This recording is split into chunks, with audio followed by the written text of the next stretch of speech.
히브리서 3장 7절에서 14절의 말씀 우리 함께 읽도록 하겠습니다. 그러므로 성령이 이르신 바와 같이 오늘 너희가 그의 음성을 듣거든 광야에서 시험하던 날에 거역하던 것 같이 너희 마음을 완고하게 하지 말라.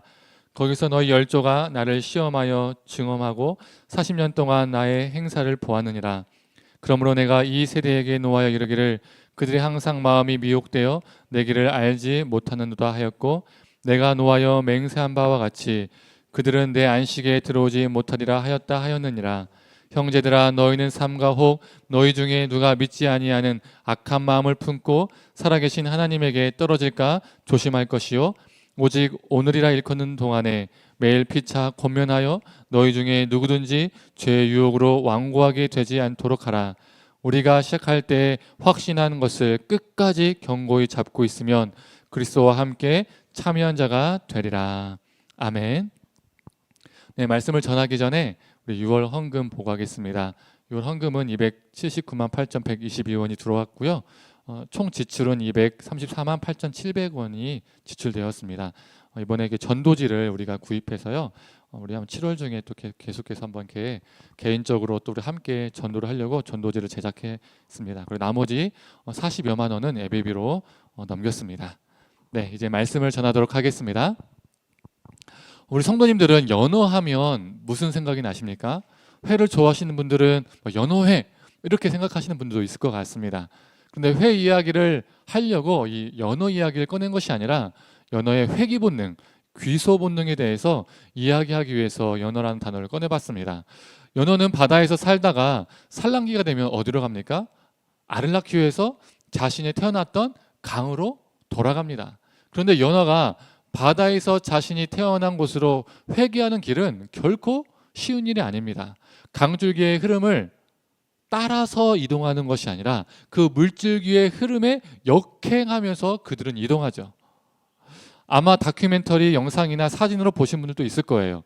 강줄기를 역행할 때 턱이 높은 곳이 있으면 어떻게 합니까? 연어가 점프해서 올라갑니다. 알을 낳기 위해서 자신의 온 힘을 다해서 물줄기를 거스릅니다. 그래서 그 중간에 죽는 연어들도 있죠. 또 연어들은 자신들을 노리는 이 곰과 같은 동물들도 있다는 것을 알고 있어요. 이 곰이 어떻게 합니까? 그 연어를 잡아먹습니다. 또 사람들도 연어를 낚시로 해서 또 잡아먹죠. 이렇게 죽음을 무릅쓰고 연어들은 온 힘을 다해서 회귀합니다. 이러한 연어들의 회귀는 생산적인 회귀, 생명을 낳는 회귀라고 말할 수 있죠. 그 길이 평탄치 않고 죽음도 있지만 고생길이지만 생명을 낳기 위해서 회귀하기 때문입니다. 오늘 본문도 회귀 본능이 발동한 이야기를 다루고 있습니다. 그런데 이 회귀 본능은 생산적이고 생명을 낳는 회귀가 아니라 비생산적이고 생명력이 없는 회귀에 대한 이야기입니다. 오늘 본문은 히브리서 말씀이죠. 이 히브리서를 바울이 쓴 편지로 알고 계신 분들이 적지 않게 있습니다. 그런데 오늘날 히브리서를 바울 서신으로 보는 학자들은 거의 없어요. 학계에서는 이 히브리서를 바울 서신으로 보지 않습니다. 그래서 히브리서는 바울 서신으로 분류되지 않고 야고보서와 같이 공동 서신에 포함됩니다. 그렇다면 이 히브리서의 대상은 누구일까요? 히브리서는 다른 서신서와 달리 정확한 대상이 구체적으로 언급되어 있지 않았어요. 빌립보서 하면 뭐요? 빌립보 교회. 갈라디아서 보면 뭐예요? 갈라디아 교회. 이렇게 수신자들이 명확한데 히브리서는 명확하지가 않습니다. 그런데 학자들은 이 히브리서의 대상을 유대 기독교인들이라고 보고 있습니다. 그 이유가 무엇이냐면 히브리서 안에 구약 성경이 빈번하게 인용되었다는 점, 그리고 구약 제사에 대한 풍부한 지식이 포함되었다는 점, 이러한 점들을 통해서 학자들은 유대 기독교인들이라고 보고 있는 거죠. 유대인들은 구약 성경과 구약 제사에 대해서 어느 정도 배경 지식을 가지고 있기 때문입니다. 만약에 수신자가 유대 기독교인들이 아니라 이방 기독교인들이었다면 구약 성경을 많이 인용하고 구약 제사가 많이 언급되는 이 히브리서를 이해하는데 상당히 어려움이 있었겠죠. 배경 지식이 없으니까 거의 이해하지 못했을 겁니다. 그래서 유대 기독교인들이라고 보고 있는 거죠. 그렇다면 구체적으로 어떤 유대 기독교인들이냐라는 질문이 생기죠. 학자들은 박해를 받고 있는 유대 기독교인들이라고 보고 있습니다.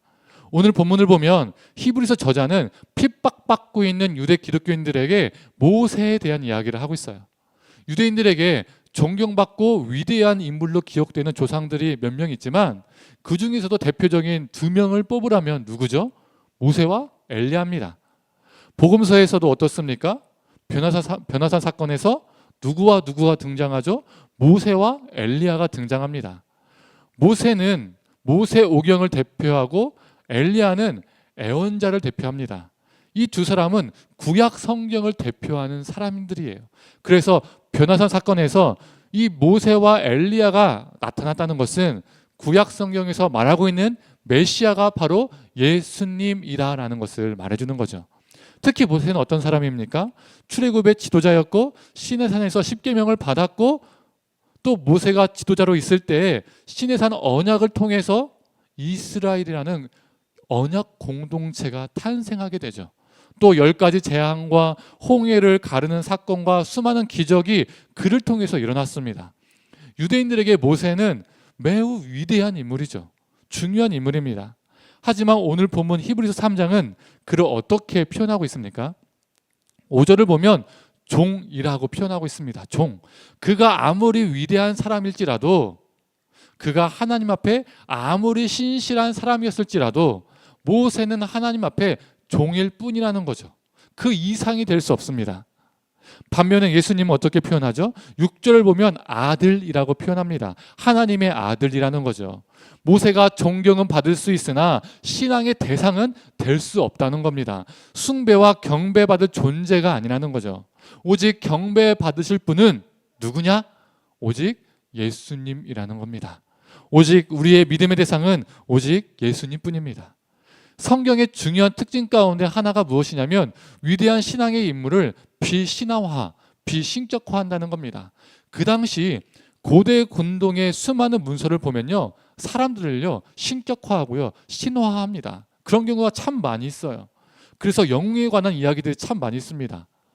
뭐 예를 들어서 애굽을 보면 어떻습니까? 바로라는 왕을 신으로 모시잖아요. 신격화하고 신화하거든요.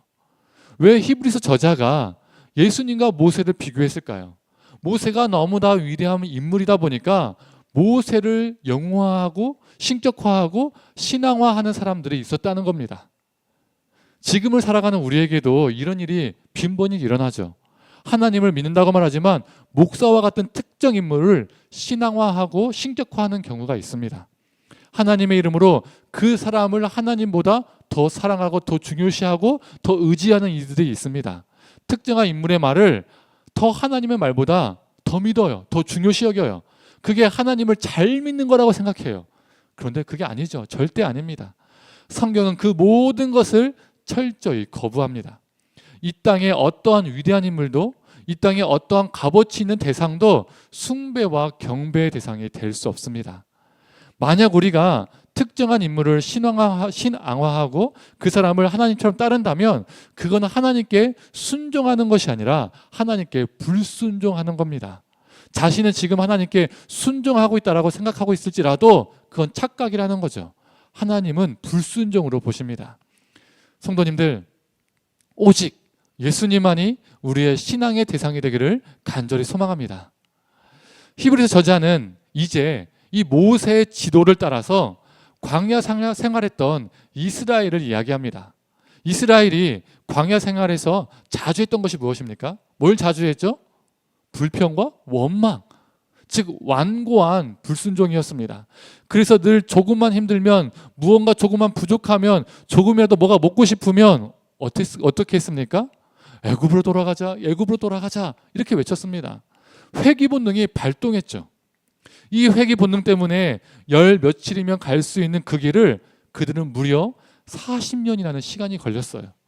40년 동안 성장과 성숙 없이 매일매일 동일한 모습으로 무한반복하며 애굽으로 돌아가자, 애굽으로 돌아가자 늘 불평과 불만 속에서 살았습니다. 5년이 지나고 10년이 지나고 15년이 지나면 다듬어지고 깨지고 성숙해져야 되는데, 이전과는 조금은 달라져야 되는데 광야 생활 첫 생활 때나 40년이 지난 때나 동일했다는 거죠. 매번 불평과 불만, 불순종의 연속이었습니다. 그들의 몸은 애굽을 탈출했지만 애굽의 가치관, 애굽의 세계관, 애굽의 문화로부터 그들은 탈출하지 못했습니다. 그들의 가장 큰 문제는 애굽에서 형성된 세속의 가치와 문화로부터 해방되지 못했다는 거예요. 몸만 탈출했지 그들의 가치관은 그대로 애굽에 있었다는 거죠. 그래서 지속적으로 애굽으로 돌아가고자 했습니다. 회귀 본능으로 환애굽하고자 했습니다. 하나님의 출애굽의 역사를 되돌리려고 하는 것, 이것이 바로 불순종이죠. 결국 출애굽 1세대들은 어떻게 되었죠? 가나안 땅에 들어가지 못하게 되었습니다. 히브리서 저자는 가나안 땅에 들어가는 것을 안식이라고 표현합니다. 그래서 그들은 안식을 줄 약속의 땅에 들어가지 못했다라고 말합니다. 그렇다면 왜 히브리서 저자는 출애굽한 이스라엘이 애굽으로 돌아가고자 한 것과 그들이 가나안 땅에 들어가지 못하게 되었음을 왜 언급했을까요? 설교 서두에서도 언급했듯이 이 히브리서의 수신자들은 핍박을 받고 있었던 유대 기독교인들이었습니다. 그 당시 기독교인들에 대한 박해가 심해지자 예수를 버리고 이전에 자신들이 몸담았던 유대교로 돌아가고자 했던 사람들이 그 당시에 적지 않게 있었습니다. 그들도 회귀 본능이 발동해서 환유대교 하려고 했던 것이죠. 유대교에는 예수 그리스도의 구원의 은혜가 없는데 그래도 유대교에 있었던 그때가 그리웠던 거예요. 그들의 몸은 유대교를 나왔지만 여전히 유대교의 가치관과 문화, 유대교의 삶이 그리웠고 미련이 있었습니다. 그들은 온전히 유대교로부터 탈출하지 못했습니다. 그래서 히브리서 저자가 볼 때 출애굽의 구원 역사를 맛보았으나 다시 애굽으로 돌아가고자 했던 조상들의 모습과 예수 그리스도의 구원의 역사를 맛보았는데 다시 유대교로 돌아가고자 하는 이 유대 기독교인들의 모습이 너무나 동일했던 거예요. 오버랩이 됐던 거죠. 너무나 똑같은 거예요. 이 두 그룹의 모습이. 그래서 유대 기독교인들을 향해서 조상과 같이 되지 말자라고 경고합니다. 처음에는 출애굽의 역사를, 그 구원의 역사를 맛보았지만 안식에 들어가지 못했던 조상들, 결국 구원에서 탈락했던 조상들을 기억하라라고 말하고 있는 것이죠. 성도님들, 오늘 말씀은 우리에게도 동일하게 적용됩니다. 환애굽하고자 했던 이스라엘과 환유대교하고자 했던 그 당시 유대 기독교인들의 모습이 다른 사람들의 모습일까요? 회귀 본능이 발동하는 것이 남의 일일까요? 우리에게도요, 일어날 수 있습니다. 출애굽한 이스라엘처럼 우리도 예수 그리스도의 구원의 은혜를 맛보았으나 여전히 세속적인 가치관, 세속적인 세계관, 세속적인 문화, 세속적인 삶으로부터 탈출하지 못하며 살 수 있어요. 예수를 믿는다고 말하지만 일요일에 교회 가는 것 빼고 불신자들과 전혀 다른 점이 없을 수 있습니다. 생각하는 것, 판단하고 결정하는 것, 행동하는 것, 삶을 영위하는 모든 방식들이 정말 믿지 않는 사람들과 똑같을 수 있습니다. 광야 생활을 5년, 10년, 20년을 40년을 해도 여전히 그대로였던 이스라엘처럼 신앙생활을 5년, 10년, 20년, 30년 이렇게 해도 성장과 성숙 없이 그대로인 사람들이 있다는 거예요. 교회 생활을 오래 해서 직분과 중책을 맡고 있지만 여전히 미성숙한 신앙에 머물러 있는 것이죠. 이러한 신앙은 평상시에 티는 안 납니다. 열심히 무언가를 하고 있으니까 훌륭해 보여요. 그들의 직분과 그들이 맡은 사역이 실제 모습을 가리워줍니다. 그런데 언제 티가 날까요? 언제 드러날까요? 인생에 있어서 중요한 판단과 결정의 순간에 나타납니다. 그때 드러나요. 이전에 이미 자신이 가지고 있던 세속적인 가치관으로, 세속적인 기준으로 회귀합니다. 그 기준으로 판단하고 행동합니다. 그때 진짜 그 사람의 신앙이 드러나죠. 또 유대교 기독교인들처럼 내 삶에 어려움이 찾아올 때, 고난이 닥칠 때, 또 내가 기대했던 상황과 현실이 다를 때 이전의 모습으로, 이전의 삶으로 돌아가는 경우도 있습니다. 그때가 좋았거든요. 그때가 더 편했거든요. 그때가 더 안전했거든요. 그때가 더 인정받았거든요. 이전에 설경구가 주연으로 출연한 박하사탕이라는 영화가 있었죠. 이 영화에서 설경구는 영호라는 주인공으로 연기를 합니다.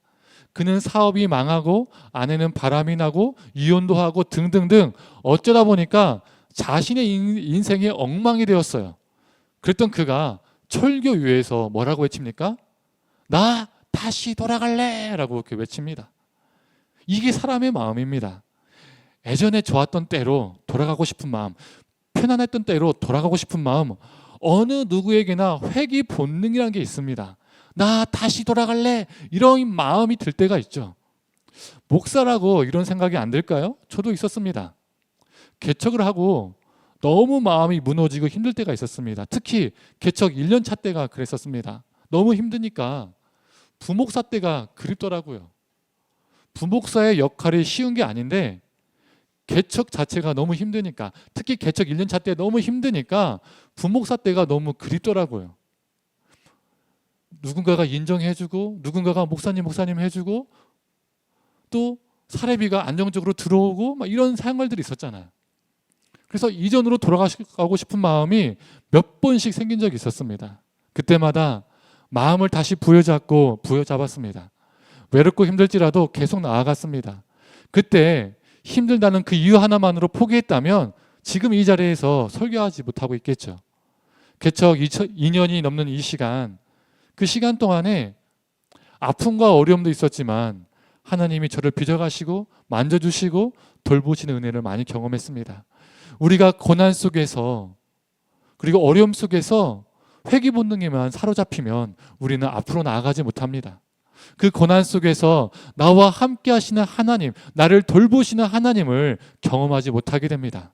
그 고난 속에서 하나님이 허락하시는 은혜를 느끼지 못하게 됩니다. 결국 이 영적 회귀 본능은 우리 안에 불평과 불만을 불러일으키게 만들고 하나님의 뜻에 역행하며 불순종의 길을 걷게 만듭니다. 성도님들, 우리가 오늘 본문에 이 3장에 나와 있는 18절에서 19절을 한번 같이 읽어보았으면 좋겠습니다.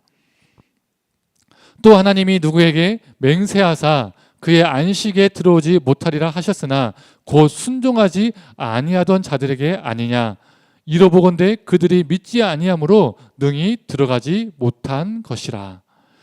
히브리서 저자는 출애굽 1세들이 출애굽이라는 구원의 은혜를 경험했지만 안식의 땅에 들어가지 못한 이유를 18절과 19절을 통해서 설명합니다. 18절은 순종하지 아니했기 때문에, 즉 불순종했기 때문에 안식에 들어가지 못했다라고 말하고 있고요. 19절은 믿지 아니했기 때문에 안식에 들어가지 못했다라고 말하고 있습니다. 저자는 불순종과 믿지 않음을 따로 보지 않고 동일하게 보고 있습니다. 다른 말로 하면 저자는 순종과 믿음을 따로 국법으로 보는 것이 아니라 동일하게 보고 있다는 거예요. 믿는다는 것은 순종한다는 것입니다. 입술의 고백으로만 끝나는 것이 믿음이 아닙니다. 나 예수 믿어, 나 교회 다녀, 나 모태신앙이야, 나 목사야, 나 장로야, 권사야, 나 무슨 일을 해, 이런 게 믿음이 아니라는 거예요. 순종하는 삶이 진정한 믿음입니다. 출애굽 1세대는 출애굽이라는 구원의 은혜를 경험했지만 최종 안식을 누리지 못한 것은 순종하는 삶이 없었기 때문입니다. 하나님이 그들에게 요구하신 것은 순종이 따르는 믿음이었습니다. 그런데 그들은요, 자신들이 한 번도 하나님을 안 믿었던 적이 없었다라고 믿었어요. 지금까지도요. 유대인들은, 이스라엘은 그렇게 믿고 있어요. 자신들은 항상 하나님을 믿어왔다라고 자부합니다. 왜요? 광야 생활 중에서도 성막제사 예배를 드렸거든요. 바벨론 포로기에 끌려갔을 때도, 나라가 멸망했을 때에도 그곳에서 회당을 지어서 예배를 드렸거든요. 헌금과 헌물을 드렸거든요. 그러니까 자신들은 한 번도 하나님을 저버린 적이 없다라고 생각합니다. 하나님을 믿지 않았던 적이 없었다라고 여겨요. 그런데 히브리서는 그런 게 믿음이 아니라고 말합니다. 그들은 회귀 본능에 빠져서 순종에 실패했습니다. 불순종했습니다. 결국엔 그 불순종 때문에 안식을 누리지 못했습니다. 히브리서 저자가 출애굽 1세대들의 실패를 수신자들에게 언급하는 것은 그들의 불순종을 본받지 말라는 겁니다. 불순종으로 인해서 구원에서 탈락하지 말라는 거죠. 저자는 유대교로 돌아갈지 말지 고민하고 있는 그들 향해서 이렇게 말하고 있는 거예요. 예수에 대한 믿음을 버리고 유대교로 회귀하는 것은 최종 안식 하나님 나라에 들어가지 못하는 것이다. 출애굽 세대의 실패를 반복하지 말고 그들의 실패를 반면교사 삼아서 두려운 마음을 가지고 예수에 대한 믿음을 끝까지 붙잡고 순종하며 구원을 이루어가라, 이렇게 말하고 있는 겁니다. 하나님께서 우리에게 주신 구원의 선물은요, 절대적인 하나님의 은혜입니다. 우리 스스로 만들어낼 수 있는 게 아니에요. 그런데 그 선물이 우리에게 주어진 다음에 우리에게 주어진 임무가 있습니다. 그 고귀한 선물을 의지적으로 붙잡으며 사는 것입니다. 즉 순종함으로써 이 땅에서 구원을 이루어가는 거죠. 안식에 들어가기 위해서 힘쓰는 것입니다. 그래서 히브리서 4장 11절은 이렇게 말하고 있죠. 우리 함께 읽도록 하겠습니다. 그러므로 우리가 저 안식에 들어가기를 힘쓸지니 이는 누구든지 저 순종하지 아니하는 본에 빠지지 않게 하려 함이라. 성도님들, 과거에 우리가 하나님을 인격적으로 만났고 구원의 은혜를 맛본 것으로 충분하지 않습니다. 그 구원을 잃지 않고 이 땅에 살면서 주님의 말씀에 순종함으로써 구원을 이루어가는 것이 중요합니다. 안식에 들어가기 위해서 힘쓰는 것이 중요합니다. 성도님들, 혹여 회귀 본능 때문에 여전히 세속적인 가치관으로 미성숙한 신앙에 머물러 있는 자가 아니라, 회귀 본능 때문에 과거에 사로잡혀서 앞으로 나아가지 못하는 자가 아니라, 어떤 분은요 옛날에 옛날에 영광만을 생각하시는 분들이 있어요. 그런 것이 아니라 우리 삶의 중요한 판단과 결정의 때에도, 우리 삶의 고난의 때에도, 우리 모든 인생의 순간에 예수 그리스도의 은혜, 예수 그리스도의 구원을 붙잡고 순종의 삶을 살아가는 저와 성도님 되기를 간절히 소망합니다. 이제 말씀을 정리하겠습니다. 히브리서에는 안식이란 단어가요 총 9번 나옵니다. 그 중에 2번이 오늘 본문 3장에 나오고요, 나머지 7번이 바로 다음 장인 4장에 몰려 있습니다. 오히려 오늘 본문보다 더 많이 안식이란 단어가 나옵니다. 즉 4장도 안식에 대해서 이야기를 합니다. 왜 조상 이스라엘이 안식을 누리지 못했는지를 설명해요. 그리고 저자는 우리가 조금 전에 읽었던 4장 11절 말씀, 안식에 들어가기를 힘쓰라라고 강권합니다. 즉 안식을 누리지 못한 조상들의 실패를 본받지 말고 너희는 안식에 들어가기를 힘쓰라라고 말하는 겁니다. 그런데 갑자기 히브리서 저자가요 안식에 들어가기를 힘써라 라고 4장 11절에 말한 다음에 조금은 생뚱한 말을 합니다. 우리에게 너무나 익숙하고 유명한 구절이죠. 안식일에 들어가기를 힘쓰라 라고 말한 이 11절 다음에 4장 12절에 이렇게 말합니다. 함께 읽어볼까요? 하나님의 말씀은 살아있고 활력이 있어 좌우에 날선 어떠한 검보다 애리하여 혼과 영과 및 관절과 골수를 찔러 쪼개기까지 하며 또 마음의 생각과 뜻을 판단하나니. 히브리서 저자는 계속해서 안식에 대해서 이야기를 하다가 갑자기 말씀에 대한 권능을 이야기합니다. 왜 갑자기 저자가 말씀에 대한 권능을 이야기했을까요? 출애굽한 이들이 가나안 땅에 들어가지 못한 것, 이스라엘 조상들이 그 땅에서 안식을 누리지 못한 것, 그들의 이 모든 실패는 하나님의 말씀이 무능력하고 부족하고 결함이 있어서 그런 것이 아니다. 하나님의 말씀은 언제나 살아있고 활력이 있고 우리의 혼과 영과 관절과 골수까지 찔러 쪼개기까지 하며 우리의 마음의 생각과 뜻을 판단할 정도로 권능이 있고 능력이 있다. 하지만 이 권능의 말씀에 이스라엘이 불순종했기 때문에 그들이 실패한 것이다 라고 말하고 있는 겁니다. 이와 비슷한 말씀이 4장 2절에도 나옵니다. 표준 세번역으로 한번 읽어보겠습니다. 그들이 우리나 기쁜 소식을 들은 것은 마찬가지입니다. 그런데 들은 그 말씀은 그들에게는 아무런 유익이 되지 못하였습니다. 그들은 그 말씀을 듣고서도 그것을 믿음과 결합시키지 않았기 때문입니다. 기쁜 소식을 들었으나, 하나님의 말씀은 이 귀로는 들었으나 그 말씀을 믿음과 결합시키지 못했다는 거예요. 그 권능의 말씀을 순종하는 믿음과 결합시키지 못했기 때문에 실패했다는 겁니다. 성도님들, 우리는 연약하기 때문에 언제 어디서든 어떠한 이유와 방식으로든 우리 안에 회귀반 본능이 발동할 수 있습니다. 우리는 유혹될 수 있습니다. 그러나 그때마다 회귀 본능에 충실해서 불순종의 길을 가는 자가 아니라 말씀 대신 예수 그리스도께 충실한 사람, 순종의 믿음의 사람이 되기를 간절히 원합니다. 말씀과 우리의 믿음을 결합시켜서 우리 자신에게도 유익이 되고 우리의 이웃에게도 유익을 끼치는 사람들이 되기를 원합니다. 그래서 이 땅에서 참된 안식인 하나님 나라를 이 땅에서도 경험하며 살고 궁극적으로 언젠가 완성될 하나님 나라의 그 참된 안식을 소망하며 살아가는 저와 성도님들 되기를 간절히 축원합니다. 시간 함께 찬양하고 기도하도록 하겠습니다.